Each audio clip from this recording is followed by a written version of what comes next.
So hi everyone, it's my great pleasure to welcome you to Harnessing Tension, Elevating Leadership and Impact with Janet Harvey. My name is Zoe McLeod. My role at Royal Roads University is Associate Vice President for Professional and Continuing Studies, which oversees a suite of graduate certificates, diplomas, professional and applied programs, Indigenous and community programming, workforce development, lifelong learning, our Global Learning and Language Center, and even a new master's degree in executive and organizational coaching. I'd like to start off by acknowledging that Royal Roads campus is located on the traditional lands of the Lekwungen-speaking peoples, the Songhees and Esquimalt nations. I am immensely grateful to work and learn on this beautiful land and have had the privilege of doing so for over 23 years. It's a stunningly beautiful place, especially on sunny days like today. And if you haven't been here before, I'm hopeful that you choose to visit in the future, experience the beauty of this place for yourself, whether in a program of study or simply strolling through the gardens and visiting the new Japanese tea house. Before we get started today, we'll share a little bit about the flow. You'll see that we've muted you upon entry. That's because we have over 700 people registered for today's session. We will be recording the session for those who aren't able to join at this time. And in a moment, I'll introduce our esteemed guest, Janet Harvey, and we'll get rolling. She'll share her incredible experience and expertise with you, and then we'll close with time for Q&A. There may be some Q&A along the way. To communicate in the session, you'll be invited to type in the chat box and we'll monitor along the way. And for those of you who are interested to ask questions about Royal Roads University or a specific program, Ariana and I will be available at the very end and release those of you who came only for Janet. So without further ado, I'd like to introduce my dear colleague and friend, Janet Harvey. Janet has been a friend of Royal Roads for many, many years, sharing her learning and expertise with our executive coaching programs, the graduate certificates, and the master's degree. I deeply respect her thought leadership and approach to this important work, and I know our students do too, as she consistently gets very high scores on our evaluations. Janet is an innovative thinker and recognized even yesterday as Thinkers 50's a coaching legend. She is an award-winning author and CEO of Invite Change, a coaching and human development organization dedicated to helping people love their life's work. With nearly 30 years of executive leadership experience, Janet is passionate about unlocking the potential in leaders to drive organizational success. And she has over 12,000 hours of coaching experience as a master certified coach. And she challenges us, leaders, and me on a regular basis to confront their beliefs and biases, helping them, helping us, helping me discover more conscious and impactful ways forward. We're excited to hear her thoughts today and her insights. Please join me in welcoming Janet Harvey.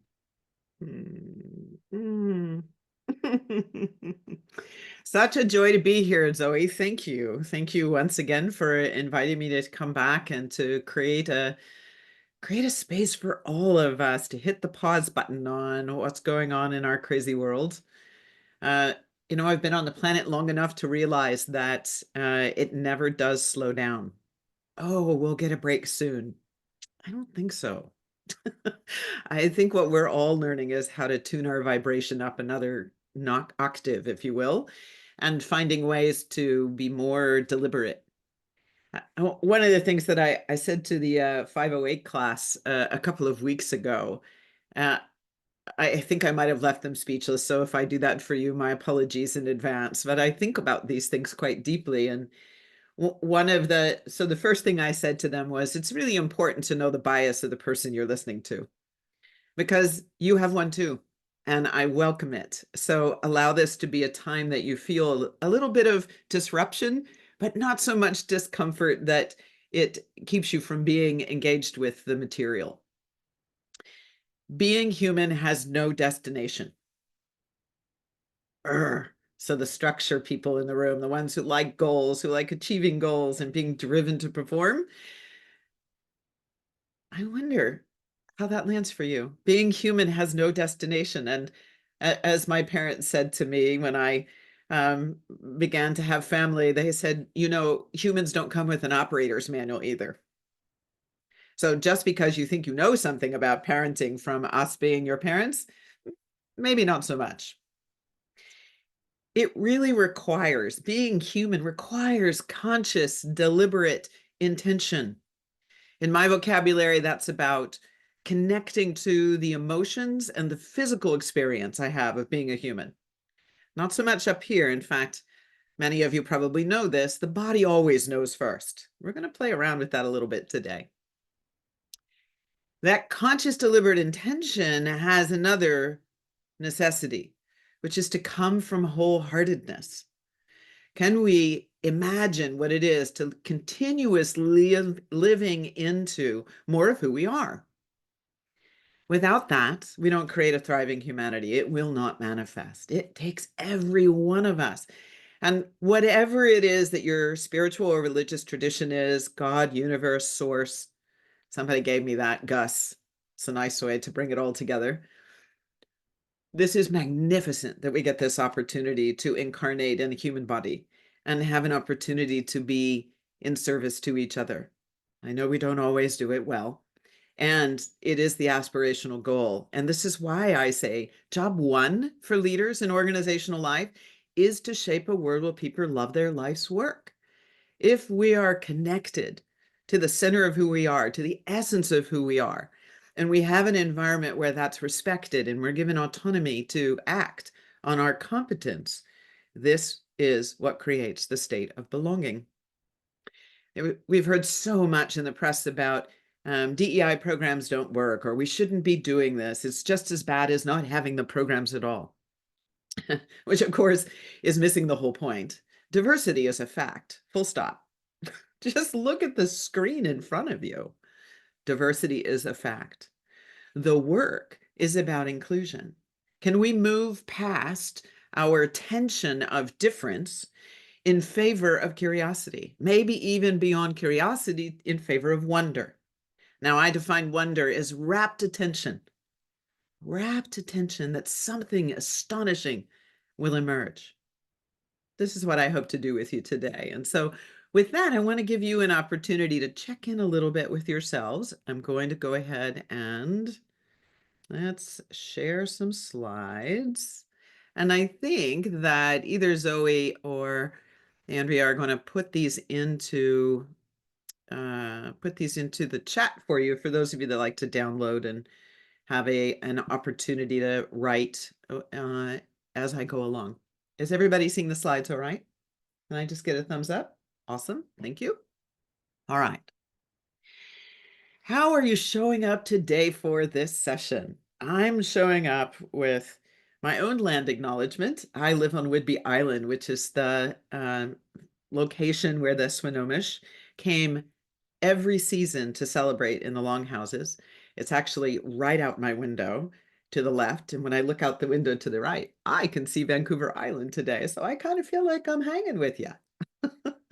It's such a blessing to me that I get to live in this beautiful land in the Northwest. I was originally born in very near Cahokia Downs and pretty much Navajo land in the state of Missouri in the middle of the country. I think that we have such joy in our hearts to be able to know that we are a living legacy, and with it comes the recognition of responsibility to continuously learn and to remember to give thanks, to give respect, to give honor, and may we live up to the legacy that we have inherited. So when you think about how you're showing up today, I'm going to give you the first set of tensions. On the left-hand side of the spectrum of experience are things like listening, doing, performing, being an expert, having influence based on that expertise. These are all very important qualities. And in fact, it's what we spend most of the first 30 to 35 years of our lives learning how to master. On the right-hand side, what used to be called soft skills, notice when Microsoft bought LinkedIn, they changed these soft skills into power skills. Beyond listening to perceiving, wholehearted, whole system receiving of information and experience from others that we are gathered with in order to get a sense of, what is my place in this? A being state as opposed to a doing state. Can I sit in the stillness, in the quiet, in the silence, and not lose my presence? Can I be in a beginner's mind, growth mindset? These are all things about development. Being human has no destination. When we embrace the idea of standing in a developmental stance, everything is our treasure chest to discover. And as I said, wonder and, of course, curiosity. I had somebody ask me a question in a talk I was doing last Friday on courageously disrupting. And what did I think about what was going on in the world? And we explored a number of different topics. And I said, we've created a zero geography world, and we've said zero judgment is the answer to meet the diversity. Well, that's just not true. Judgment is like breathing as a human being. It's important that we exercise judgment, that we're able to recognize when we're in a reactive state and pause for a second to ask ourselves, what is motivating this feeling, this sensation that I'm having? I don't even know this person in front of me. What is it that has me believing that they're a threat to me? There's the key. Our neurobiology causes this. And unfortunately, it causes us to feel a sense of separation. This is why diversity is a fact, inclusion is the work. So just take a moment and chat, see what you think your current way of showing up right now. Are you more on the left side or more on the right side? Not right, not wrong, just where you are. It's a noticing activity. It's a great way to also, when you're with clients, give them an opportunity to come present and see where they are and see where they want to be in the session and where they are at the end. So yes, we will revisit that slide. All right. The mirage of separation. In my work, which I call generative wholeness, what I notice is that leaders often adopt an expected identity. Why do they do this? It's both to achieve, and that's a little bit of that performance and being in an expert mindset, but it's also to avoid discomfort. Guilty as charged. When I had my first executive role in a financial services company, I was looking for all the ways that I could make a contribution so that I wouldn't feel the discomfort of somehow not measuring up, not fitting in, not keeping my job. So you can see there's a certain tension there to perform.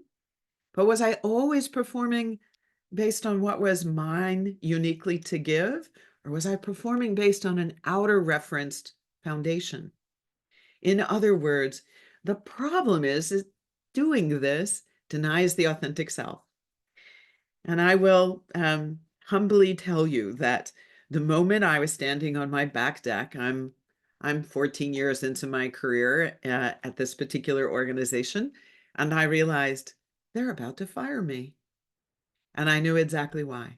I had outgrown the place I was inhabiting, and I was starting to be so disruptive that it was no longer effective, no matter how good my skills were, no matter how good my ideas were. That moment had arrived when it was time for me to move what ended up being my entrepreneurial career since 1996. Because I had denied my authentic self, I had started to over rev the engine. Why? Well, you probably know this, fear. Zig Ziglar is a wonderful guy in the sales industry. He made this acronym, false evidence appearing real. I've heard some other really good ones that go to it. Whatever way helps you to remember, fear is a construct. Our neurobiology helps us figure out whether it is real or not. And here's a variation on a theme that might resonate with you. You've seen one or more of these, I suspect. The fear of not being important. Younger in our careers, we're always looking for, can I get visibility so that I can get promoted? We're fearful of other people's opinions. We manage what we say. We we cut it short, or we figure out what they want to hear and we answer that, even though we know in our heart of hearts, maybe we don't fully buy into it. This adds up. That tension builds until we can't hold it back anymore. Our authentic self wants to be in it. And the fear of missing out, we find ourselves in a conversation. It was like, oh, too much intensity, out of sync with what's going on. And the last one is a very interesting one to me. And I've had a number of execs in this last 18 months or so. The fear of success occurring. Folks who are stepping into bigger shoes because there's been so much transition in organizations, and the expectation that they're carrying on their shoulders, the weight of success. If we meet this big, hairy, audacious goal of a 25% growth when last year was 15, will they expect it again? Will we always be taking a 10% leap? Maybe I'll just stay a little bit in the calmer side of things. But notice again, all of these are outer projections. Something out there is setting a standard. Is it really what I want? And of course, the answer is no. The Rosetta here is a way to help you start to think a little bit about where in your own life do you operate outside in or inside out? Yes, for coaches and probably for many leaders who've been through any kind of developmental work, you've heard this idea before. And yet, by golly, don't we do a whole bunch of things to try to change our circumstance or context? We change our job, we buy a new car, we redo our wardrobe, we redecorate our home, we make new friends, we travel the world. When that's motivated by something we've seen outside of ourselves, we get there and realize, gosh, I'm not sure this is quite so satisfying. So the Rosetta is really speaking to the moment we can pause, take a little deeper breath, connect ourselves to something that's at the essence of our being. What makes me uniquely me? The Brazilian author of The Alchemist, Paulo Coelho, this is his work. Maybe the journey isn't so much about becoming anything. Maybe it's about unbecoming everything that isn't really you. So you can be who you were meant to be in the first place.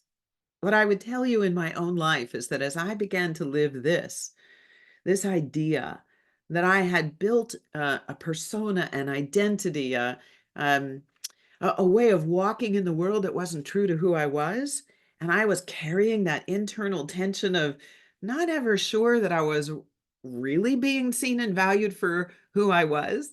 I'll tell you a funny story of an executive who one day we were having a cup of coffee and he said to me, do you realize how smart you are and how many people value your intelligence? And I kind of nodded and said, thank you. And I said, can I tell you a secret? And he said, sure. And I said, well, the truth is what I am is very intuitive. I figure things out way before anybody else. But I know that the organization needs to have the evidence in the business case. So then I do my homework and I build the business case and give you all the evidence and the rationale for why this decision that is in front of us is the very best path to take at that moment in time. Well, guess what? He didn't like my secret very much. It kind of made him upset. I hadn't figured out that that was way too big a perceptual contrast. So what it also taught me was if I didn't live out of my intuition, I was actually creating a little bit of a lie, as unintentional as it might have been.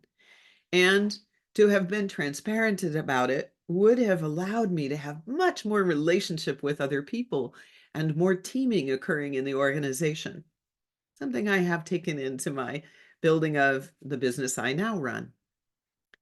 Being a human is never has a destination. Okay, so what are you guessing we're looking at? Harnessing tension means we want to examine what is the physiology that manifests longed for change for you. Well, there was a time when all hunting happens by slingshot. Why? Because when we stretch the tension of the slingshot and let the whatever's in the basket go, it would go with greater focus and greater intentionality. Tension was necessary in order to hunt without getting killed. I'm going to give you some practical tools, some things that will help you to harness tension as something to thrive on the other side of, as opposed to tension dropping into conflict, which is often quite paralyzing. And of course, how do you shift your mindset? Because right now you're thinking, oh my God, I don't want any more tension in my life. I can hear that. Okay. And it's going to be there anyway. The key is whether or not you can give enough attention to it in the moment that it arises and use your wonder and curiosity to say, how might I harness it? So here's a little somatic activity for you. I want to ask you to set your pens down and see if you can find a door jamb. If you can't find a door jamb, you might use the edge of your desk. There's 3 steps to this. Remember what I said about the body always knows first. What I'd like you to do is to stand up. I'm going to do mine at the desk. Put one hand, whichever hand you feel the most confident and comfortable with, on the edge of the desk. And then lean back as far as your arm will let you do. And then I want you to take your other hand over your head, look over your shoulder, and look as far as you can into the distance behind you. And as you're standing here, notice what's happening in your body. Might your body be shaking a little bit?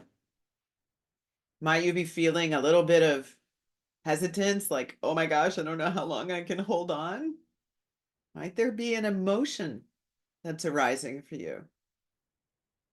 All right, bring yourself back. Shake that off a little bit. Now we're going to do a little perceptual contrast. I'd like you to either face the wall or you can maybe just put your hands flat on the desk, whatever is easy for you. Let yourself kind of feel the benefit of earth, gravity, pulling your body down, grounded and centered.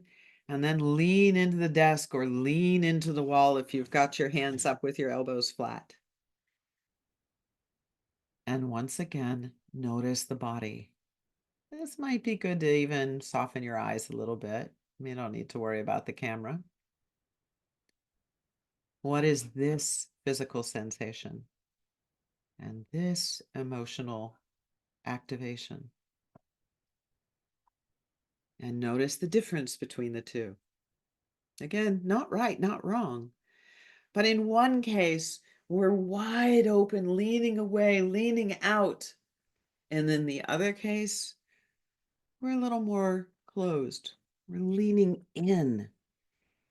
What I find is that too many leaders spend their time with their arm looking way out on the horizon until they start to feel burnt out because they've forgotten how to lean back in to colleagues and team and family and community. These are things that our bodies are longing for. We have to give even that slingshot a little bit of a rest, or it loses its elasticity, and that whatever's in the basket isn't going to go far enough. So this is a simple somatic practice to show the perceptual contrast. In both cases, there's tension. And in both cases, if I can notice how it connects to the emotion and what that bubbles up as motivation for me, now I'm onto something. Why? This is what mindset is all about. Behavioral scientists will tell you 90% of what actually physically happens in our daily lives is unconscious. Why? Because of that neurobiology I keep referencing. Our reticular activating system, the oldest part of the brainstem, is there to help us identify what's a threat. Only it has this other thing about it, which is it likes to conserve energy so that it has more energy to perceive a threat. So it starts to build filters and it catalogs what is or isn't a threat. Unfortunately, it requires our participation to stay current. And unfortunately, we often don't do that. We don't pause and say, wow, what's actually occurring? What's the evidence that this is a real threat or not? That this is putting me in a difficult position, or that the discomfort isn't anything more than, oh, it's unfamiliar, as opposed to something that I need to You probably all know these: to flee or fight or freeze. Of course, that same system, when we partner with it, is how we change, because we say to ourselves, you know what? It's not real. I recognize I have capability to rise to this moment. The tensions helped me to recognize the moment is asking for me to rise to it. And I remember I have resource and creativity in my wholeness to respond. This is what is meant by the principle of sovereignty. Yes, I understand it's a multisyllabic word. It's also been around forever. And when applied to the self, what we're really talking about is self-rule. Sov means self, rain-t. Break it down to rain. Self-ruling. You are actually self-ruling. We sometimes forget this. My definition of sovereignty is that we accept responsibility for our inner authority. We have one. Most of you probably know it as your inner critic that is judging you as not prepared enough, or not nice enough, or not direct enough, or fill in the blank. Oh my gosh, it's so difficult sometimes to hear those voices in our heads. And it's important to remember that's not the only voice. There are many aspects of the self, and we are always at the power of choice on how we relate to the conditions of our life. The principle of sovereignty is true internally, in our own reflective moments, and how we show up, how we make decisions, and how we interact with other people in any domain of our life. Even this small piece of starting to think about, where are you choosing in a sovereign way or not? Dr. Edgar Schein, who is one of my heroes, very early on introduced to his work in the late 70s and early 80s. And he always said that relationship is the fundamental unit of human society. And that without our ability to come back home to ourselves and be true to our authentic self, we will never see the other person authentically or give them permission to be with us in that way. So the journey to the authentic self is essential.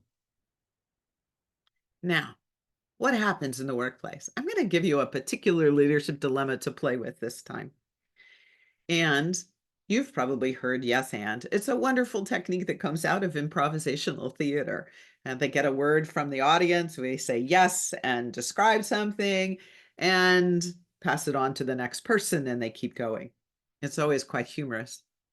I wish that it was that humorous inside of organizations. One of the dilemmas I hear a lot these days is between entitlement and self-responsibility. All right, notice what's just popping right into your mind. You have a habit, preference, assumption, or bias around both of these terms. Here's what I am speaking to. Entitlement, meaning you have a rightful claim to equity and inclusion. When it is unrecognized, it can backfire and create discord, apathy, and conflict. You have an opportunity to cultivate and expand knowledge and talent. Overused, it can look like demand without context. This is older generations saying to younger generations, why do you need so much feedback? I know some of you have heard that.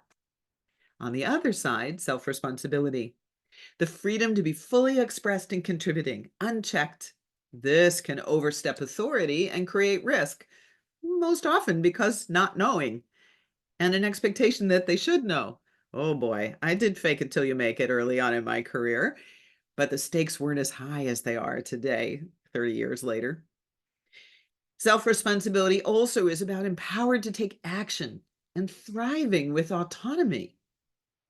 But overuse of it can look like rogue, reckless behavior. Yes, I'm pretty sure I had colleagues on my way out the door that thought I had been a rogue and didn't leave space for other people. So it's not whether it's true or not, it was their experience. And I could see that my experience was causing me to clip my wings a little bit, and that my entrepreneurial self was ready to fly. And it was all in right order. So let's do a little bit of practicing. You'll see on the left-hand side of the slide here, I've set up the entitlement and self-responsibility for you. So this is a little bit of a quiet reflection and writing activity for you. Select one side of the line. I strongly encourage you to stand. Don't do this sitting. Put an imaginary line down on the floor for yourself. Walk over to one edge of that line. You don't need to stay in the camera. Do what's comfortable for you. As you're standing in that trait, ask yourself, what are the benefits of this quality? And I'm going to let 30 seconds go by. Just keep cataloging, keep asking the question internally, what are the benefits of this quality? And I'll let you know when it's time to jot 2 or 3 that really stick with you.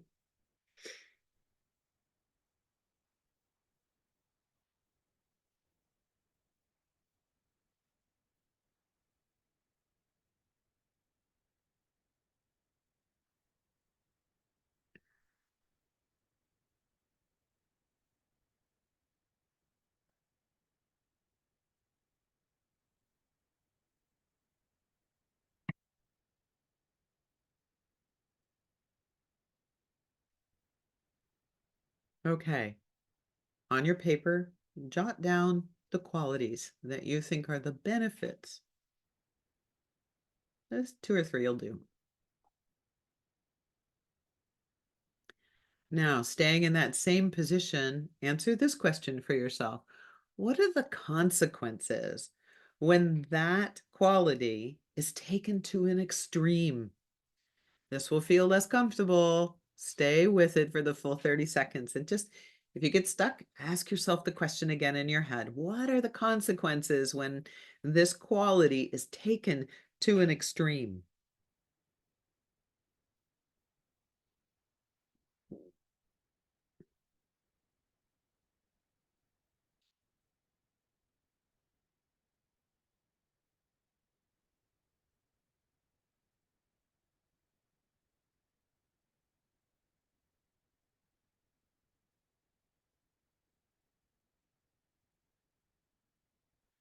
Okay, jot down the top 2 or 3.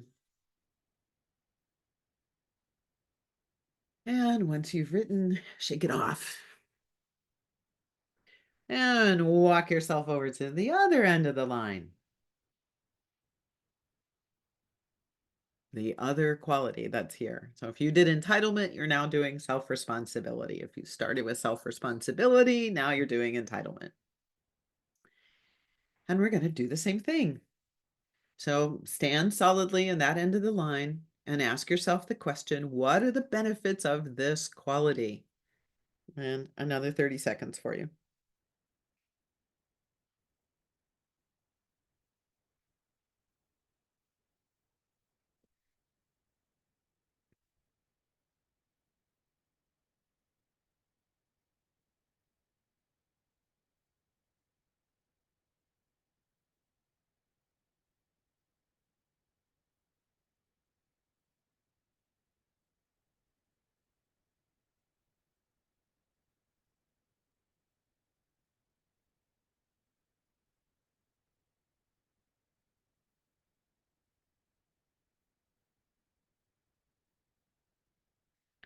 Okay, and jot the 1 or 2 that stick with you, the benefits of that quality.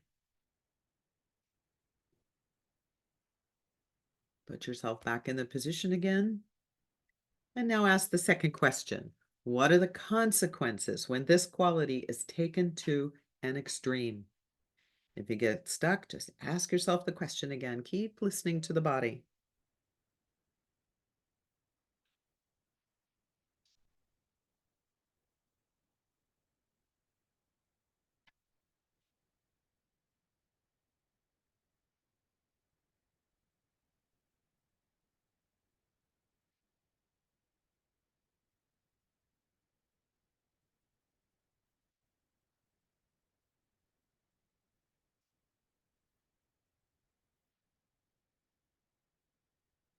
Okay, and jot down those couple of words. So now look at your paper a little bit. You see benefits of both sides, and you can also see what happens when either one is taken to an extreme. Now, bring in a situation to your mind's eye, something that's happened last 48 or 72 hours, where these two qualities of entitlement and self-responsibility might have shown themselves. The more real you can make this, if it's more than 72 hours, it's a week or something, that's fine. Make the situation that you're thinking about as relevant and real for yourself as you can. You can either stand in the middle of the line now, or maybe go to the middle and then sense in for yourself. This situation would have benefited by maybe a 60-40 ratio in one direction or the other, or maybe even 70-30. It doesn't matter where you land, it's that you land with the insight of what would have broken the tension if you had brought yourself in a different ratio. Because the truth is, the tension is there no matter what. You get to decide how you contribute.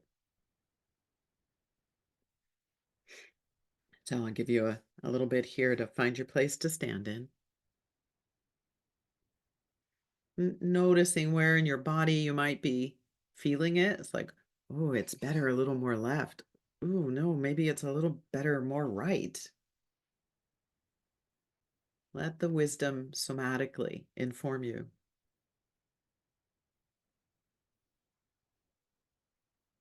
And the last step of this activity, as you think about the situation that you brought to mind, what must you put in place for the ratio you landed on that felt good in the body to occur in this situation?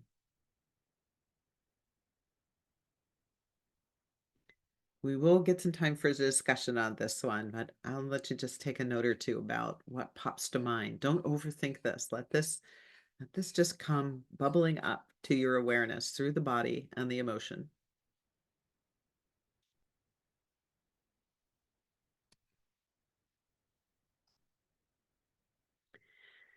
Now, part of what we've just done is a form of reflection. And I got to tell you, I don't know about you guys, but an awful lot of people that I work with think they know what reflection is. But when asked to describe what actually is occurring for them in the act of reflection, they have a hard time grabbing it. So I'm going to give you the 3 micro skills that, in my experience, are the way to get consistency in reflection and also to have it not just live in hindsight, but let hindsight become insight from which our conversations in a coaching situation can bring it to foresight, always from the inside out. So the first of those micro skills is seeing that a situation is worthy of pausing and giving it enough time. This requires recognizing the long-term value of pause. Oh, I can hear everybody going, yeah, right. The 4-letter word all leaders bring to coaching sessions as the excuse why they didn't get something done that they declared that they wanted to do. Yeah, that 4-letter word is time. But what is time? It's a construct. It's a construct we made up as human beings. Nature doesn't care. The seasons do what they do. The moon doesn't care. The earth doesn't care. It's in its solar system rotation, causing the waves to happen and causing the tides to go up and down. We are the ones who built this rigidity around time, which means we can reconstruct it. We cannot do it out of the habit space that we're in that says everything has to be faster, faster, faster, faster. What is it that is worthy of pausing in this situation? What caught my attention? And I went, oh, wait a minute. Wait a minute. Well, that requires noticing all that's occurring, not just the assumptions we make about what's occurring or our preferences about what's occurring, but what beyond that is occurring, recognizing what's arising from the unconscious, the learned, and the adopted habits and preferences that no longer fit the situation because the situation isn't looking the same anymore to when I adopted that habit and preference. I'm not in Kansas anymore. to make the Wizard of Oz reference for you. And ultimately, then, allowing that to bring a question about motivation. Wow, what's motivating the way people are responding in this situation? What could be going on for them? What is the word compassion? In Latin, comes with, to be with, the passion of another. Can we be with it in curiosity? A question about motivation long enough to let it really percolate. There's always going to be more than one right answer. And you can't just turn up the heat and let the water simmer. You have to let it come to a boil. There has to be enough tension in the rubber band that whatever's in the basket's going to go where I need it to go in order to get food for dinner. There are varied elements that shape the choices that were made, actions that were taken, results that were produced. And leaders are often so far away from the moment that they are actually not accessing that information unless they ask. But in order to know to ask, they need to pause to surface the question, I wonder what people were paying attention to. What data were they looking at? Now, this next slide, we're not going to do a lot of walking through, but you can download a free chapter of the book that this comes out of. This has been my body of work now since about 2010. And what I'm really talking about is habits, preference, assumption, and bias. For a leader to recognize what's their go-to and how does that put blinders on their ability to recognize that there are more perspectives and voices than they allowed themselves to hear because it was too uncomfortable. And the key is the seed of innovation and the seed of resistance is in that discomforting voice, that discomforting idea. The leader who can sit in the discomfort just a little longer with curiosity is going to find out where the misalignment is, where there might have been a belief or a policy, something that came out of the past. This is a horrible phrase, but when I was coming up in business, we used to say, where the sacred cows we're not supposed to kill. Ugh, very violent language. But it was effective because it caused us to stop and think, what if we did that? What might be available? That's an example of where tension is carrying the seed of. We might not pursue that new idea, but we will at least have given it due consideration because it might then spawn, we can't quite do that, but we could do this thing over here that only gets discovered because we challenge the status quo and we've become aware of more of what is occurring. These are thinking tools, using reflection to deeply challenge leaders to examine beyond what's comfortable because somebody in their team, which they hired, by the way, is actually probably smarter than them in the room because they're doing the work every day. And ultimately, generative wholeness means it's a state of being that empowers a person to sustain excellence from the inside out. We all know how to produce results, but I got to tell you, a lot of leaders have said to me, I don't really know how I do it. Well, you learn to deconstruct so that you can learn what's occurring outside of what's known to you. And that in that moment of discovering, you are already starting the imagination process that can originate new thinking, new process, new ideas, new facets, new ways of approaching.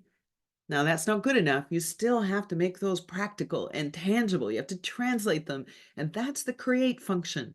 Learn, originate, and create are the invisibles that are not conscious and deliberate intention from wholeheartedness. When this occurs, we produce results with more ease and more inclusion. And I've listed some primary skills there. Again, I'm not going to spend much time on this today, but this is something to come back to and to sit with. How are you incorporating these into your daily work as coach, as leader, as good human? Harnessing tension. What we're doing here is tying the essence of who you are, the inner you, stripped of the convenience of personality, to authenticity. Think about the last time your boss was really present with you. What did it feel like for you? And then notice what happens when he's not or she's not. When we understand what is preventing presence, we're able to pay attention to the impact that's having on us. And oh, by the way, we probably do it too, which is the only way we see it in another. How do we pay attention to our impact? And then ultimately, how do we replace our need to evaluate and understand why with a what question that demonstrates curiosity, that invites others to help us learn who they are? Listening to learn about inner motivation so that I can open and allow a much bigger space for us to engage with each other. Okay, I'm now going to stop and I'm going to give us an opportunity to open the space up. 39 messages. Yes, Joan, that's right. Entitlement does have a negative connotation, and that's that habit and preference space. And yet, are we not all entitled to our own presence as humans? This is what dignity is, right? Everybody has a right to dignity. That doesn't mean that if I have a right to dignity and you have a right to dignity, that one of our dignities is better than the other. We don't get to decide that. I'm going to work my way backwards here. Yes, yes, that I should know. Oh my gosh. Life's a lot easier when we give up on needing to be the expert. And, technology's just made knowledge epically out of date every 12 hours. That's the current data. So, like, why hang on to it? That makes no sense to me. Between 5 and 5. How about that, Paul? That's great. And Shelley, mostly on the right, sometimes in the middle. All right, so this was how you were showing up earlier. So I don't know, Zoe, can we open the mics if people raise their hand? Is there someone who wants to ask a question? I'm happy to entertain that now. We certainly can. Let me just first of all say, Janet, thank you so much for sharing your time and your insights with us. I see myself along the way there. I love the idea of harnessing the tension because often for me, conflict is a tricky space to navigate. And so I'm always I've been a people pleaser. I try to, make that happen. And so some of what you were saying today really resonated with me. I'm feeling a little more awake. My breathing has slowed down a little bit, and I'm reminded to make time for that intentional pause and let it roll. So thank you. Definitely open to questions for the next 10 minutes or so if people have questions. Thank you for inspiring us, everyone. Would love to hear from the audience. And so if you want to put your hand up, Ariana can help us with unpausing, unmuting. While that's occurring, with what you just said, Zoe, I was actually talking to a client this week about the difference between hesitance and resistance. And in some ways, it's a kissing cousin to tension and conflict. Tension is always going to be there.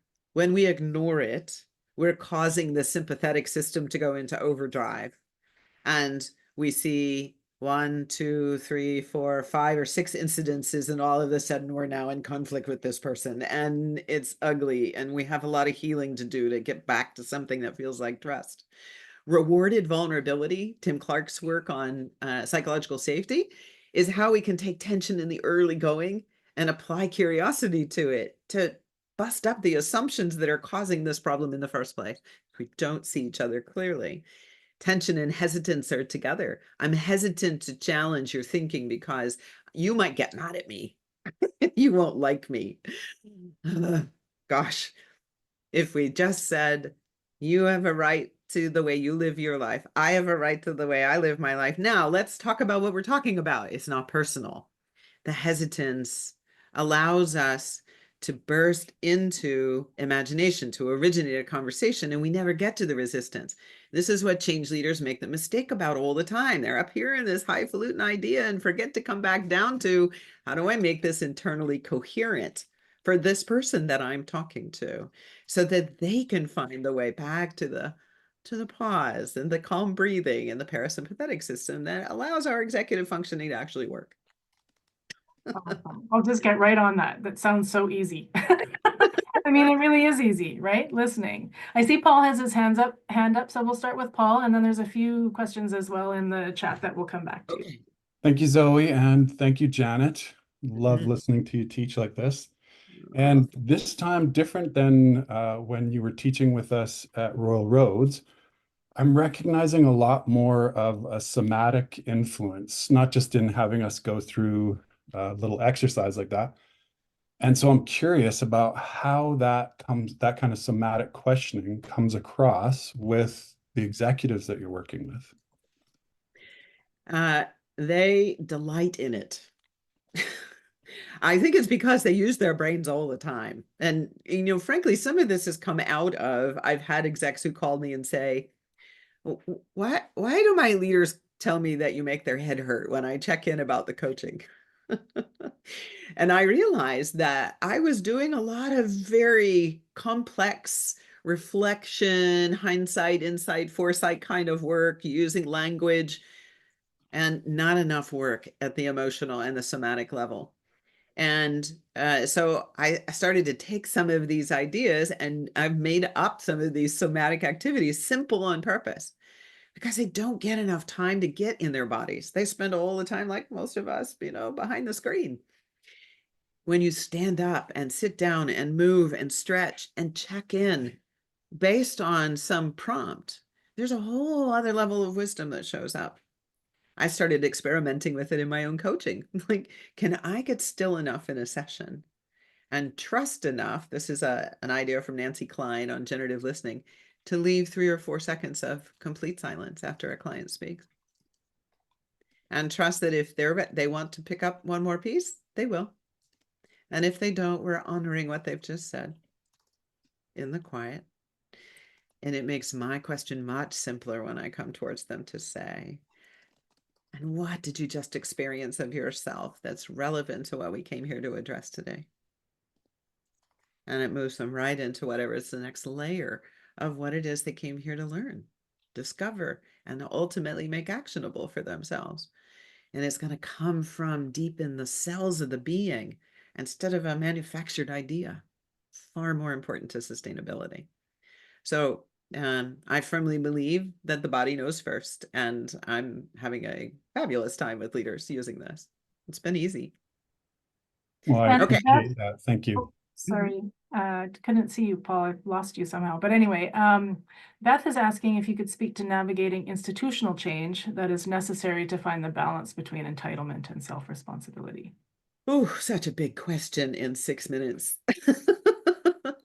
I think there's 2 things that come to mind immediately for me. One is to not assume that because you can see what the institutional change is, that those who are in a position where their identity is defined by that institution will be able to either receive the information or in any way engage in the conversation. This is another big mistake that I think gets made in change, is that we fail to build awareness first. ProSci's work called ADKAR, awareness and desire before knowledge. We all go in the knowledge gate. Stop it. We got to go back to what inspired you to be in this institution. What is the contribution over the years that you've made? What do you most highly value about how this institution operates? What unintended consequences have come out of that? What is your perspective about how we address those unintended consequences that are not favorable? Because I guarantee you, every single one of them knows that. Do we give them a forum to talk about it? No. Therefore, they don't get to heal from their own internal experience of it. We must allow for the transparency of the occurrence before we start building a new vision. Because, oh, by the way, we're dismantling traditions and legacies and things that were in place long before the current leadership was there. Compassion. All right. Hands up. Is it Michaeli? Is that how you say it? Or is it Michael? Or please help us. Or Mikhail. Oh, it's Michael, I think, if you're referring to me. Yes. Yeah, hi, Your Janet. name is ALE, so we weren't sure. Yeah, so I have a quick question. What really resonated with me was the whole concept of being present for your team and the importance of that during one-on-ones to really, nurture breakthroughs. any pointers on how you can shift that one-on-one from like block and tackle productivity, how are you tracking against your goals, where do you need help, you know, go, to really getting to that space where you're truly present? Yeah. Thanks for the question. So a couple of very simple things. Create the experience you want to have in those one-on-one sessions with your leaders. For example, if they're giving you status in your one-on-ones, what a waste of energy and time for both of you. And there are internal systems that can make dynamic reports available to both of you. You can stay abreast. It requires that you accept responsibility to look at those reports. And what are the things you care about? You care about risk management. You care about ideation. You care about the morale of their teams. You care about, you fill in the blank.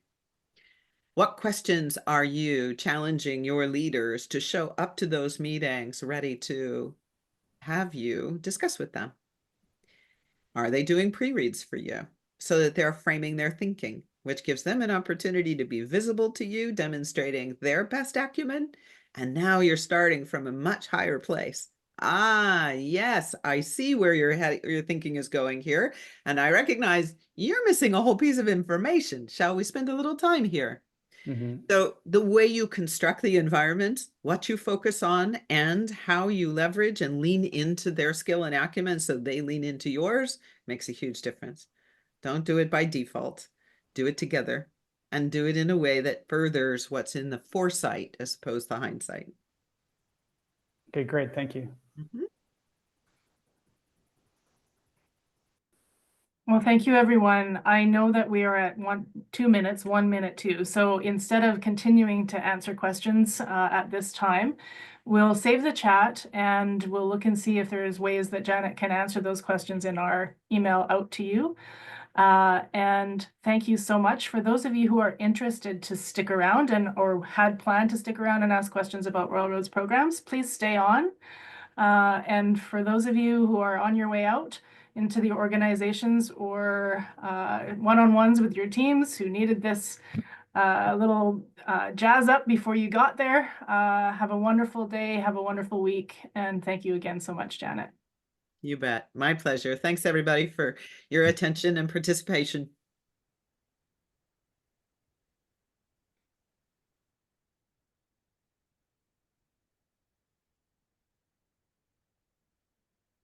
Thanks so much, everybody. Just if there are some folks sticking around, I just want to provide a little bit of information on Royal Roads programs. So I'll go ahead and share my screen. If you're curious about learning about our programs, all of the info is, of course, online at royalroads.ca. Of course, I'm happy to be with you today. My name is Ariana Konjursky. I'm an education specialist at Royal Roads. So just a few slides here for you. I know we're almost at time, so I will be as quick as I can with these. If you are looking at any of these programs, we have some wonderful options for you. So things like graduate certificate in executive coaching. I see lots of familiar faces from Royal Roads here. So any good things that you want to say about the programs, please feel free to pop it in the chat. We also have a graduate certificate in advanced coaching practices and a Master of Arts in executive and organizational coaching. The application dates for those and the start dates are all on the screen there. And of course, it's all online at royalroads.ca. So if you're interested, please do check it out. And if you're curious about how to apply for any of those programs, we have an online application fee, and then we do require supporting documents. So things like official transcripts, a detailed resume, a personal statement, which is a lot like a cover letter if you're applying to a job. So really detailing what you want to bring into the program and what you hope to get out of the program you're applying for. Things like 2 letters of reference, as well as English language requirements. And all that is found at royalroads.ca. And services available if you are thinking of going back to school. Of course, we're happy to have you. And we do have services like financial aid and award services. So things like loans, bursaries, scholarships, other awards, student research scholarships, other funding, and emergency funding. This will all be included in my follow-up as well. So if you do have questions about any of our programs, this info will be in there for you, as well as enrollment services. So if you're looking to connect with somebody to narrow down your program options or chat, they can also be reached at learn.more@royalroads.ca. And then there's some phone numbers for local and for toll-free on the screen as well. They can connect you with students and alumni too, which is fantastic. And at this point, I know we're slightly over time, so I will end it here, but thank you so much, everybody, for joining us. Zoe, I just want to offer you the floor one more time if there's any last things you'd like to say before we sign off today. The only thing I would say is, again, thank you so much for joining us. If you have questions about the coaching programs or really any other programs, I know a lot of other folks were interested in leadership and or communication and a few other programs there too. So please don't hesitate to reach out to me, to Ariana, to the enrollment advisors. Come join us, learn together. Absolutely. Thank you so much, everybody. Of course, we hope to see you in one of our programs, and we hope that we'll see you in a webinar next time. Thank you so much and enjoy the rest of your day. Take care, everyone.